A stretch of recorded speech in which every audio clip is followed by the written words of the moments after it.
एक सिंपल सवाल से शुरू करते हैं। अगर तुम्हें 30 स्टूडेंट्स के मार्क्स स्टोर करने हो, क्या तुम 30 अलग-अलग वेरिएबल्स बनाओगे? बिल्कुल नहीं। इसी प्रॉब्लम को आसान बनाने के लिए पाइथन हमें देता है लिस्ट और टपल्स, ऐसे टूल्स जिनकी मदद से हम मल्टीपल वैल्यूज को एक ही जगह पर स्टोर कर सकते हैं। और आज के इस वीडियो में हम लिस्ट एंड टपल्स को बिल्कुल जीरो से सिंपल एग्जाम्पल्स और क्लियर लॉजिक के साथ समझेंगे। अब बात करते हैं लिस्ट क्या होती है। लिस्ट का यूज तब होता है जब हमें एक से ज्यादा वैल्यूज को एक ही जगह स्टोर करना हो। सोचो तुम टीचर हो और तुम्हें स्टूडेंट्स के मार्क्स सेव करने हैं। जैसे मार्क्स इक्वल टू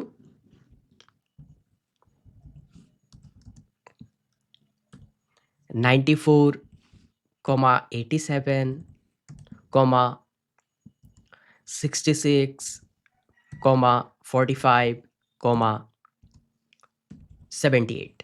यहाँ मार्क्स एक लिस्ट है और स्क्वायर ब्रैकेट्स का मतलब होता है कि हम मल्टीपल वैल्यूज को एक ही लिस्ट के अंदर स्टोर कर रहे हैं।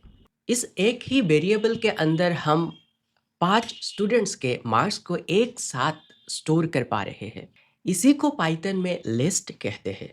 अब देखते हैं पाइथन इस वैल्यू को किस टाइप का मानता है। पहले हमें इस लिस्ट को प्रिंट करना होगा। जैसे प्रिंट मार्क्स, सेव करके रन कर लो। सॉरी, हाँ। तो सेव करके रन करने पर लिस्ट प्रिंट हो गया। अब हमें चेक करना है इसका टाइप क्या है। तो टाइप चेक करने के लिए आपको लिखना होगा प्रिंट टाइप मार्क्स। अब सेव करके रन कर लो। तो रन करने पर हमें आउटपुट मिल रहा है क्लास लिस्ट।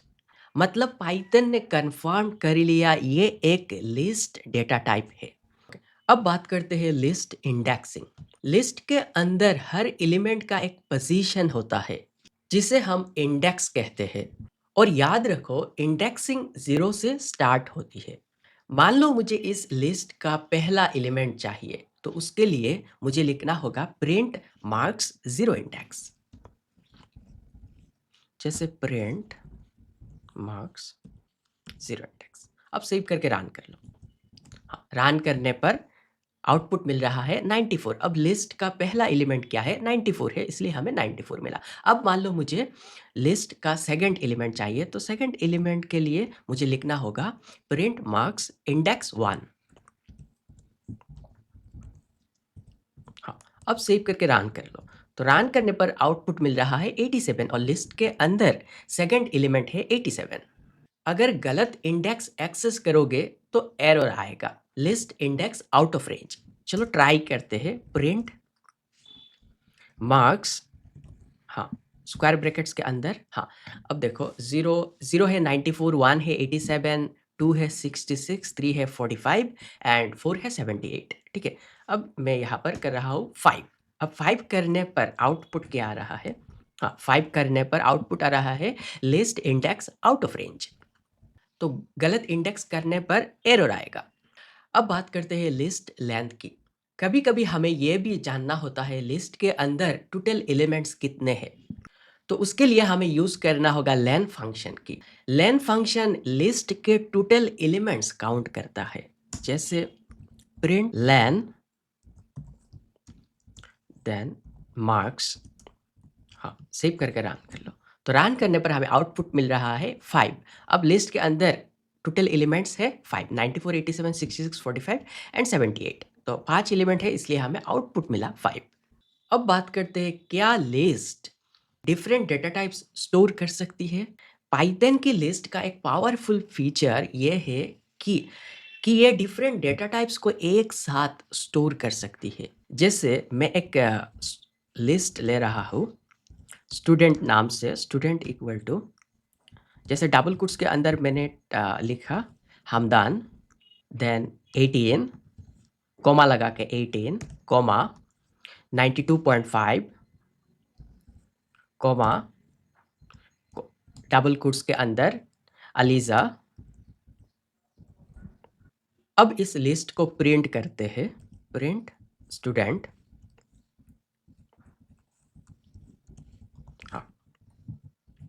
सेव करके रन कर लो, तो रन करने पर हाँ, लिस्ट प्रिंट हो गया। तो इस एक लिस्ट के अंदर स्ट्रिंग, इंटीजर, फ्लोट सब कुछ है। इसी वजह से पाइथन फ्लेक्सिबल लैंग्वेज है। अब एक सुपर इम्पोर्टेंट कंसेप्ट समझते हैं। पाइथन में कुछ डेटा टाइप्स होते हैं जिन्हें हम चेंज कर सकते हैं, और कुछ ऐसे होते हैं जिन्हें बनाने के बाद चेंज नहीं कर सकते। इसी को कहते हैं म्यूटेबल एंड इम्यूटेबल। म्यूटेबल मतलब हम चेंज कर सकते हैं, और इम्यूटेबल मतलब चेंज नहीं कर सकते। तो स्ट्रिंग्स इम्यूटेबल होती है और लिस्ट म्यूटेबल होती है। जैसे मैं एग्जांपल के लिए name equal to double quotes के अंदर हेलो।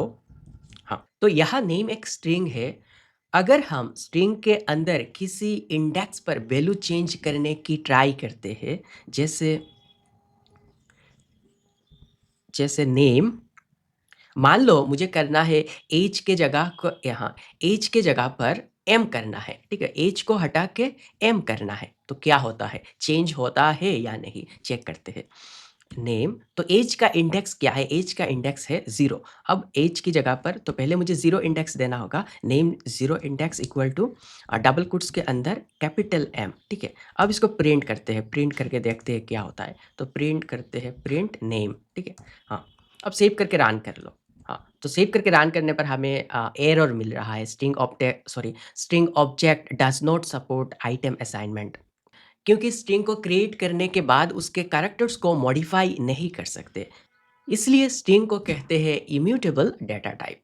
अब मैं इसको कमेंट आउट कर रहा हूँ, तो कमेंट आउट करने के लिए आपको आप पहले आपको सिलेक्ट करना होगा, then control plus forward slash. तो कंट्रोल प्लस फॉरवर्ड स्लैश करने पर ये कमेंट आउट हो जाएगा। करने का मतलब बार बार एरर नहीं आएगा, ठीक है, बार बार एरर नहीं आएगा। तो ये सेव कर लिया मैंने। अब लिस्ट के लिए देखते हैं क्या होता है। जैसे लिस्ट के लिए मेरे पास एक लिस्ट है स्टूडेंट नाम से, तो मैं इसको कॉपी कर रहा हूँ, ठीक है, कॉपी कर रहा हूँ। हाँ, तो मैंने इसको कॉपी कर लिया। मान लो मुझे यहाँ पर अलीज़ा की जगह पर हाइफा करना है, ठीक है। तो अलीज़ा के जगह पर हाइफा करना है। तो अलीज़ा का इंडेक्स क्या है, अलीज़ा का इंडेक्स है, हमदन हो गया 0, 18 हो गया 1, 92.5 हो गया 2, एंड अलीज़ा का इंडेक्स है 3। अब इंडेक्स 3 में मुझे क्या करना है, हाइफा करना है। अब क्या होता है देखते हैं, क्या लिस्ट चेंज करता है या नहीं। तो स्टूडेंट स्टूडेंट हाँ, तो अलीज़ा का इंडेक्स हो गया 3। मुझे करना है हाइफा। अब प्रिंट करते हैं प्रिंट स्टूडेंट। हाँ, अब सेव करके रन कर लो। सेव करके रन करने पर हमें मिल रहा है हमदन, 18, 92.5, हाइफा। अब यहाँ पर क्या हुआ, अलीज़ा के जगह पर हाइफा हो गया, तो वैल्यू सक्सेसफुली चेंज हो गई। तो लिस्ट के अंदर किसी भी इंडेक्स पर वैल्यू को अपडेट कर सकते हो, और पाइथन कोई एरर नहीं देता। इसी वजह से लिस्ट को कहते हैं म्यूटेबल यानी चेंजेबल। बस एक गोल्डन रूल याद रखो, स्ट्रिंग्स इम्यूटेबल होती है, बनने के बाद चेंज नहीं होती। लिस्ट म्यूटेबल होती है, वैल्यूज मॉडिफाई कर सकते हो। ये डिफरेंस इंटरव्यू में भी पूछा जाता है और रियल लाइफ कोडिंग में भी काम आता है।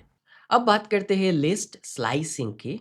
जैसे स्ट्रिंग्स के अंदर हम स्लाइसिंग करके स्ट्रिंग का एक छोटा सा हिस्सा निकालते थे, वैसे ही पाइथन में लिस्ट के अंदर भी स्लाइसिंग होती है। स्लाइसिंग का एक सिंपल मतलब होता है लिस्ट का एक पार्ट या पोर्शन निकालना without changing the original list. जैसे मैं यहाँ पर ले रहा हूँ एग्जाम्पल के लिए, मार्क्स इक्वल टू 85, 94, 76, 63, 48। पहले हम इसको प्रिंट करते हैं, प्रिंट मार्क्स, सेव करके रन कर लो। तो लिस्ट प्रिंट हो गई।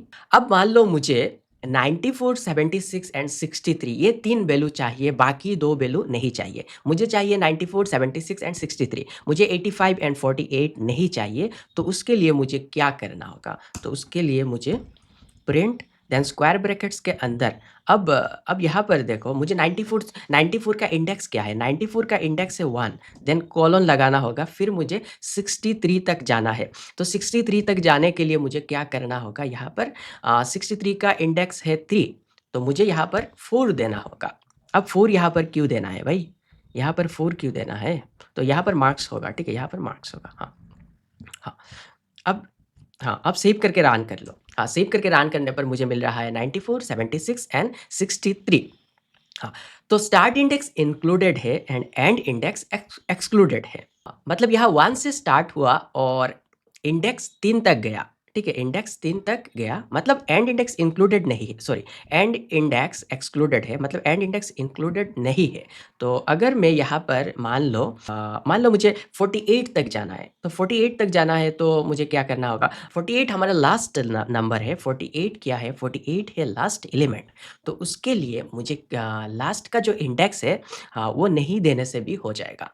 तो अब सेव करके रन कर लो। तो सेव करके रन करने पर मुझे मिल रहा है 94, 76, 63 एंड 48, ठीक है? तो लास्ट इंडेक्स मैंने यहाँ पर नहीं दिया, ठीक है? अब मान लो मुझे क्या करना है? 85 से 63 तक जाना है। तो 85 से 63 तक जाने के लिए 85 का इंडेक्स क्या है? 85 का इंडेक्स है 0, 85 का इंडेक्स है 0 और मुझे जाना है मान लो 63 तक। अब 63 का इंडेक्स क्या है? 63 का इंडेक्स है 3, तो 63 का इंडेक्स है 3, तो मुझे क्या देना होगा? 4 देना होगा। तो 4 देना होगा। तो सेव करके रन कर लो। रन करने पर मुझे आउटपुट मिल रहा है 85, 94, 76 एंड 63। तो ये बिगिनर्स की एक कॉमन कन्फ्यूजन होती है। लोग सोचते हैं 0 से 4 का मतलब 0 से 4 सब कुछ इंक्लूड होगा। लेकिन पाइथन में स्लाइसिंग हमेशा स्टार्ट इंडेक्स इंक्लूडेड होता है और एंड इंडेक्स एक्सक्लूडेड होता है। अब बात करते हैं नेगेटिव इंडेक्सिंग स्लाइसिंग, ठीक है? नेगेटिव इंडेक्सेस लिस्ट के एंड से काउंट होते हैं। जैसे -1 होगा लास्ट एलिमेंट, -2 होगा सेकंड लास्ट एलिमेंट एंड -3 होगा थर्ड लास्ट एलिमेंट। कुछ इस तरह। जैसे मैं यहाँ पर लिख रहा हूँ प्रिंट देन मार्क्स। हाँ, मुझे करना क्या है? अब -1 हो गया लास्ट एलिमेंट, ठीक है? तो -1 हो गया लास्ट एलिमेंट, तो -1 क्या है? 48 है। देन -2 होगा 63, -3 होगा 76। अब मान लो मुझे क्या करना है? 76 एंड 63 ये 2 वैल्यू चाहिए, बाकी वैल्यू मुझे नहीं चाहिए, 76 एंड 63 चाहिए। तो नेगेटिव इंडेक्स के लिए मुझे क्या करना होगा? -3 देन कोलन देन -1, -1 देना होगा, ठीक है? अब सेव करके रन कर लो। तो सेव करके रन करने पर मुझे मिल रहा है 76 एंड 63। अब मान लो मुझे 48 तक जाना है, तो 48 तक जाने के लिए मुझे क्या करना होगा? लास्ट इंडेक्स देने की ज़रूरत नहीं है। अब मान लो मुझे 94 एंड 76 ये दोनों वैल्यू चाहिए और बाकी नहीं चाहिए। तो उसके लिए मुझे लिखना होगा print then marks then square brackets के अंदर। अब 94 स्टार्ट होता है -4 से, तो यहाँ पर होगा -4 कोलन और 76 होता है -3, तो हमें जाना होगा -2 तक, तो यहाँ पर होगा -2। अब सेव करके रन कर लो। हाँ, सेव करके रन करने पर हमें आउटपुट मिल रहा है 94 एंड 76। अब मान लो मुझे 85 से लेकर बाकी सब वैल्यू चाहिए, तो उसके लिए मुझे लिखना होगा print then marks then square brackets के अंदर -5, बिकॉज़ 85 स्टार्ट होता है, 85 का नेगेटिव इंडेक्स है -5, तो -5 कोलन और एंड इंडेक्स यहाँ पर देने की ज़रूरत नहीं। तो अब सेव करके रन कर लो। रन करने पर हमें आउटपुट मिल रहा है 85, 94, 76, 63, 48। स्लाइसिंग का सिंपल रूल याद रखो। स्टार्ट इंडेक्स इंक्लूड होता है, एंड इंडेक्स इंक्लूड नहीं होता। नेगेटिव इंडेक्स एंड से काउंट होता है। अब बात करते हैं लिस्ट मेथड्स की। पहला हो गया अपेंड मेथड। लिस्ट के एंड में नई वैल्यू ऐड करनी हो तो हम अपेंड यूज करते हैं। जैसे मान लो ये हो गया हमारे लिस्ट। हाँ, तो इस लिस्ट को मैंने कॉपी कर लिया, ठीक है? कॉपी कर लिया, अब यहाँ पर पेस्ट कर दिया। अब हमें क्या करना है? इस लिस्ट के एंड में मुझे 100 ऐड करना है। तो 100 ऐड करने के लिए हमें लिखना होगा मार्क्स डॉट अपेंड देन 100। अब हमें करना होगा प्रिंट मार्क्स।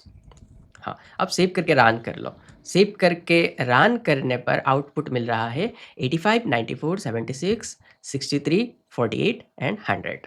तो 100 एंड में ऐड हो गया। अपेंड मेथड ओरिजिनल लिस्ट को ही चेंज करता है और कुछ रिटर्न नहीं करता। अब बात करते हैं सॉर्ट मेथड की। रैंडम ऑर्डर वाली लिस्ट को प्रॉपर ऑर्डर में लाना हो तो हम सॉर्ट यूज़ करते हैं। जैसे एग्जाम्पल के लिए मैं ले रहा हूँ ए इक्वल टू, हाँ, ए इक्वल टू एक लिस्ट ले रहा हूँ, जैसे 5, 9, 10, 7, हाँ 2। ठीक है। हाँ, तो मैंने एक लिस्ट लिया ए नाम से। अब मुझे इस लिस्ट को सॉर्ट करना है। तो सॉर्ट करने के लिए मुझे करना होगा ए डॉट सॉर्ट, ए डॉट सॉर्ट। अब मुझे प्रिंट करना होगा ए को, प्रिंट ए। अब सेव करके रन कर लो। तो हाँ, तो रन करने पर हमें आउटपुट मिल रहा है 2, 5, 7, 9, 10। अब ये जो लिस्ट है, ये लिस्ट असेंडिंग ऑर्डर में सॉर्ट हो गया। याद रखने वाली एक बात है, सॉर्ट न्यू लिस्ट रिटर्न नहीं करता। अब बात करते हैं रिवर्स मेथड की। लिस्ट का ऑर्डर बिल्कुल उल्टा करना हो तो रिवर्स यूज होता है। जैसे मैं एक लिस्ट ले रहा हूँ बी नाम से, बी इक्वल टू हो गया 2,6,9,0,1। ठीक है। अब इस लिस्ट को मुझे रिवर्स करना है। तो रिवर्स करने के लिए हमें करना होगा बी डॉट रिवर्स। ठीक है। अब हमें क्या करना है, प्रिंट बी को प्रिंट करना है। सेव करके रन कर लो। तो रन करने पर हमें आउटपुट मिल रहा है 1, 0, 9, 6 then 2। All are comma separated. तो जो ओरिजिनल लिस्ट था वो लिस्ट अब रिवर्स हो गया। अब बात करते हैं इंसर्ट मेथड की। हाँ, स्पेसिफिक इंडेक्स पर वैल्यू ऐड करनी हो तो इंसर्ट यूज होता है। जैसे मैं एग्जांपल के लिए मैं एक लिस्ट ले रहा हूँ सी नाम से, सी इक्वल टू मान लो 3,5,6,1,4। ठीक है। मान लो मुझे इंडेक्स 1 पर 50 को ऐड करना है। अब इंडेक्स 1 पर क्या है, इंडेक्स 1 पर 5 है, 0, हाँ 0 इंडेक्स पर 3 है और 1 इंडेक्स पर 5 है, और मुझे करना है इंडेक्स 1 पर 50। अब इंडेक्स 1 पर 50 करने के लिए मुझे करना होगा सी डॉट इंसर्ट, हाँ सी डॉट इंसर्ट। देन मुझे अब इंडेक्स देना होगा। अब इंडेक्स हो गया 1, देन कॉमा, देन वैल्यू क्या होगा, वैल्यू है 50। अब हमें सी को प्रिंट करना होगा, प्रिंट सी। अब सेव करके रन कर लो। तो सेव करके रन करने पर हमें आउटपुट मिल रहा है 3,50,5,6,1,4। अब इंडेक्स 1 पर पहले 5 था, अब इंडेक्स 1 पर 50 हो गया और बाकी वैल्यूज शिफ्ट हो गई। अब बात करते हैं रिमूव एंड पॉप की। वैल्यू या इंडेक्स के बेसिस पर एलिमेंट डिलीट करना हो तो रिमूव और पॉप यूज होते हैं। जैसे मैं एक लिस्ट ले रहा हूँ, लिस्ट इक्वल टू मान लो डी इक्वल टू एक लिस्ट बना, डी इक्वल टू 9, 10, 2, 4, हाँ, तो एक लिस्ट हो गया। अब मान लो मुझे डिलीट करना है वैल्यू 10 को, वैल्यू 10 को मुझे डिलीट करना है इस लिस्ट से। तो मुझे करना क्या होगा, डी डॉट रिमूव करना होगा, डी डॉट रिमूव। देन मुझे वैल्यू 10 को पास करना है और फिर मुझे प्रिंट करना है डी को। अब सेव करके रन कर लो। हाँ, सेव करके रन करने पर मुझे लिस्ट मिल रहा है 9,2,4,6। हाँ, पहले जो 10 था वो 10 डिलीट हो गया। अब मान लो मुझे इंडेक्स के बेसिस पर किसी वैल्यू को डिलीट करना है लिस्ट से। तो उसके लिए मुझे क्या करना होगा, जैसे मैं एक लिस्ट ले रहा हूँ, लिस्ट है ई नाम से, एक लिस्ट ले रहा हूँ। लिस्ट के अंदर मैंने 2, देन 6, देन 1, देन 7, देन 0। ठीक है, एक लिस्ट ले लिया। अब इंडेक्स के बेसिस पर मुझे वैल्यू को डिलीट करना है। अब मान लो मुझे इस लिस्ट से 7 को डिलीट करना है इंडेक्स के बेसिस पर। तो मुझे क्या करना है, अब 7 का इंडेक्स क्या है, तो 2 का इंडेक्स हो गया 0, देन हो गया 1, देन हो गया 2, देन हो गया 3। अब 7 का इंडेक्स है 3, 7 का इंडेक्स है 3। तो मुझे क्या करना होगा, करना है मुझे E dot pop, E dot pop. अब इंडेक्स देना है, इंडेक्स देना है 3। तो इंडेक्स 3 मैंने दे दिया। अब प्रिंट करते हैं ई को। अब सेव करके रन कर लो। हाँ, तो सेव करके रन करने पर मुझे लिस्ट मिला 2,6,1,0। अब जो इंडेक्स इंडेक्स 3 पर जो वैल्यू 7 था वो 7 डिलीट हो गया। तो रिमूव वैल्यू के बेसिस पर और पॉप इंडेक्स के बेसिस पर डिलीट करता है। अब बात करते हैं टापल्स क्या होती है। टापल को लिस्ट का एक स्ट्रिक्ट वर्जन समझ लो। लिस्ट म्यूटेबल होती है और टापल्स इम्यूटेबल होती है। जैसे एग्जाम्पल के लिए मान लो मैंने ग्रेड्स, हाँ, ग्रेड्स नाम से एक वेरिएबल बनाया और उसके अंदर, हाँ, पैरेंथेसिस लगा के डबल कोट्स के अंदर मैंने ए टाइप किया, फिर कॉमा लगा के डबल कोट्स के अंदर बी टाइप किया, फिर कॉमा लगा के डबल कोट्स के अंदर ए टाइप किया, फिर कॉमा लगा के डबल कोट्स के अंदर सी टाइप किया। अब पहले ये जो ग्रेड्स नाम से वेरिएबल बनाया इसको प्रिंट करते हैं, ठीक है। प्रिंट ग्रेड्स, अब सेव करके रन कर लो। रन करने पर अब ये जो ग्रेड्स नाम से मैंने टपल क्रिएट किया तो ये फाइनली प्रिंट हो गया। अब इसका टाइप चेक करते हैं ये क्या है, सच में ये टपल है या नहीं।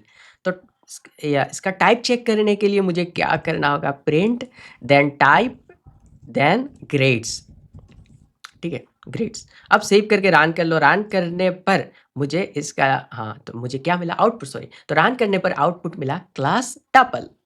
तो पेरेंथेसिस का मतलब टापल, टापल के अंदर वैल्यूज चेंज नहीं होती। अब बात करते हैं सिंगल एलिमेंट टापल की। सिंगल एलिमेंट टापल बनाते वक्त एक मिस्टेक होती है। जैसे एग्जाम्पल के लिए मान लो मैंने टी इक्वल टू पैरेंथेसिस के अंदर, हाँ हाँ, टी इक्वल टू पैरेंथेसिस के अंदर 1 कोमा। अब इसका पहले प्रिंट करते हैं। तो प्रिंट करते हैं प्रिंट टी, सेव करके रन कर लो।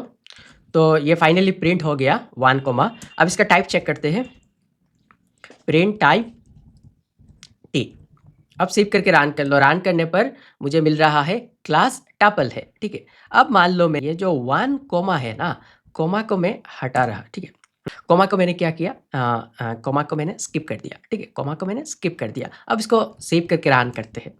तो सेव करके रन करने पर मुझे मिल रहा है 1 एंड इसका क्लास है इंटीजर। हाँ, तो सिंगल एलिमेंट टपल बनाने के लिए आपको कोमा लगाना होगा, ठीक है। कोमा लगाना कंपलसरी है वरना पाइथन इसे इंटीजर समझ लेगा।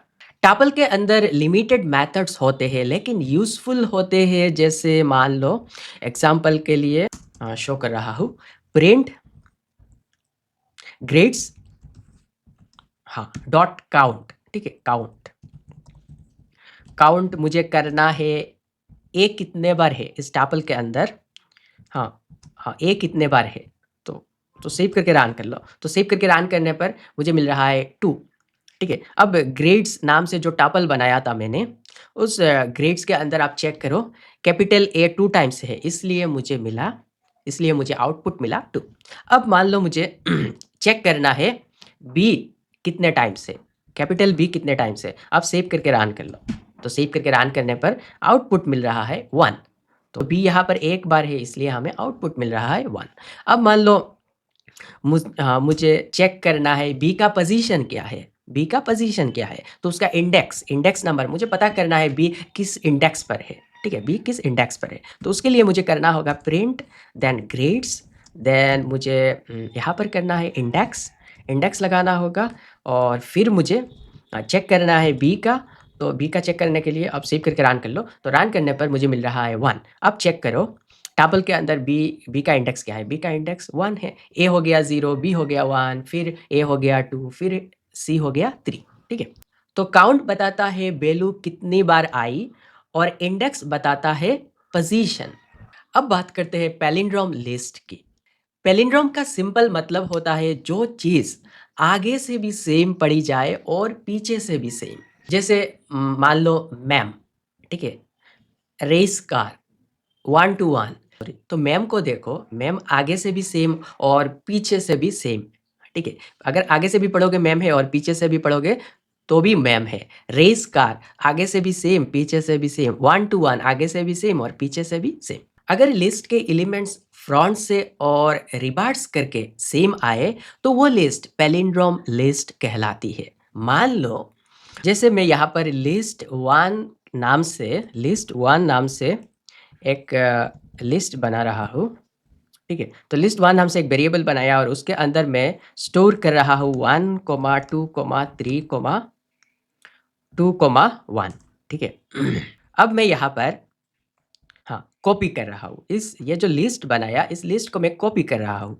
तो मैंने और एक copy underscore list1 equal to हाँ list1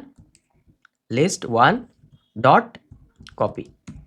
हाँ, तो मैंने इस लिस्ट को कॉपी कर लिया। अब इस लिस्ट को जो लिस्ट मैंने कॉपी किया था उसको मैं रिवर्स कर रहा हूँ। तो copy underscore list1 dot reverse हो गया। अब मैं यहाँ पर कंडीशन लगा रहा हूँ, अगर if list1 equal to copy underscore list1, अगर दोनों बराबर है तो मैसेज प्रिंट होना चाहिए, ये पैलिंड्रोम है, message print. Else message print होना चाहिए, ये पैलिंड्रोम नहीं है, नॉट पैलिंड्रोम। अब सेव करके रन कर लो। रन करने पर आउटपुट मिल रहा है पैलिंड्रोम, ठीक। इस कोड में हमने सबसे पहले ओरिजिनल लिस्ट को कॉपी किया, जो list1 नाम से है उसको पहले कॉपी किया। हाँ, copy underscore list1 equal to list1 dot copy, ताकि हम रिवर्स ऑपरेशन ओरिजिनल लिस्ट पर ना करें। फिर हमने copy underscore list1 dot reverse लिखा, तो लिस्ट कंप्लीटली उलट गई, यानी रिवर्स ऑर्डर में हो गई। अब हमने सिंपल कंपैरिजन किया, अगर ओरिजिनल लिस्ट और रिवर्स्ड लिस्ट दोनों सेम निकली तो इसका मतलब है लिस्ट आगे से भी सेम है और पीछे से भी सेम, इसलिए वो पैलिंड्रोम लिस्ट है। अगर दोनों लिस्ट डिफरेंट होती तो रिजल्ट आता नॉट पैलिंड्रोम। तो यहाँ पर मुझे आउटपुट मिला पैलिंड्रोम। अब मान लो ये जो 1 है, लास्ट 1 को मैं 2 कर रहा हूँ। अब सेव करके रन करो, तो सेव करके रन करने पर आउटपुट मिल रहा है नॉट पैलिंड्रोम। अब ये जो लिस्ट है कंडीशन सेटिस्फाई नहीं हुआ, ठीक है, कंडीशन सेटिस्फाई नहीं हुआ, इसलिए ये नॉट पैलिंड्रोम आया। तो पैलिंड्रोम चेक करने का सिंपल लॉजिक याद रखो, लिस्ट को रिवर्स बनाओ, ओरिजिनल से कंपेयर करो, दोनों सेम हुए तो पैलिंड्रोम, डिफरेंट हुए नॉट पैलिंड्रोम। आज हमने पाइथन के लिस्ट और टपल्स को step by step clear example के साथ डिटेल में एक्सप्लोर किया। अब बस वीडियो देखकर मत छोड़ो, कोडिंग तब स्ट्रॉन्ग बनती है जब हम कॉन्सेप्ट्स को खुद लेकर प्रैक्टिस करते हैं। मैं तुम्हारे लिए 4 टास्क दे रहा हूँ, इनमें से कम 2 सॉल्व करके कमेंट सेक्शन में ज़रूर शेयर करना। एक लिस्ट बनाओ जिसमें 5 नंबर्स हो और लास्ट में एक नया नंबर अपेंड करो, ये हो गया नंबर 1। नंबर 2, एक लिस्ट बनाओ जिसमें नंबर्स रैंडम ऑर्डर में हो, उसे सॉर्ट करके असेंडिंग ऑर्डर में प्रिंट करो। नंबर 3, एक टापल बनाओ और उसमें काउंट का यूज करके चेक करो कोई वैल्यू कितनी बार रिपीट हो रही है। नंबर 4, एक लिस्ट बनाओ और चेक करो क्या वो पैलिंड्रोम लिस्ट है। नंबर 5, एक ऐसी लिस्ट बनाओ जिसमें स्ट्रिंग भी हो, नंबर भी हो और फ्लोट भी एक साथ हो। मैं तुम्हारे आंसर्स कमेंट में रीड करूंगा और जो बेस्ट सॉल्यूशंस होंगे उन्हें नेक्स्ट वीडियो में फीचर भी कर सकते हैं। ये सीरीज यही खत्म नहीं होती। नेक्स्ट वीडियो पार्ट 7 में हम डाइव करेंगे पाइथन के डिक्शनरी एंड सेट पर, जहां तुम सीखोगे डेटा को की वैल्यू पेयर्स में स्टोर करना, फर्स्ट लुकअप कैसे होता है, रियल लाइफ यूज केसेस और बिगिनर मिस्टेक्स अवॉइड कैसे करें। बिलीव मी, ये कॉन्सेप्ट्स पाइथन को प्रैक्टिकली यूज बना देते हैं। So keep learning, keep practicing और पाइथन को अपनी डेली कोडिंग हैबिट बना लो। मिलते हैं पार्ट 7 डिक्शनरी एंड सेट में।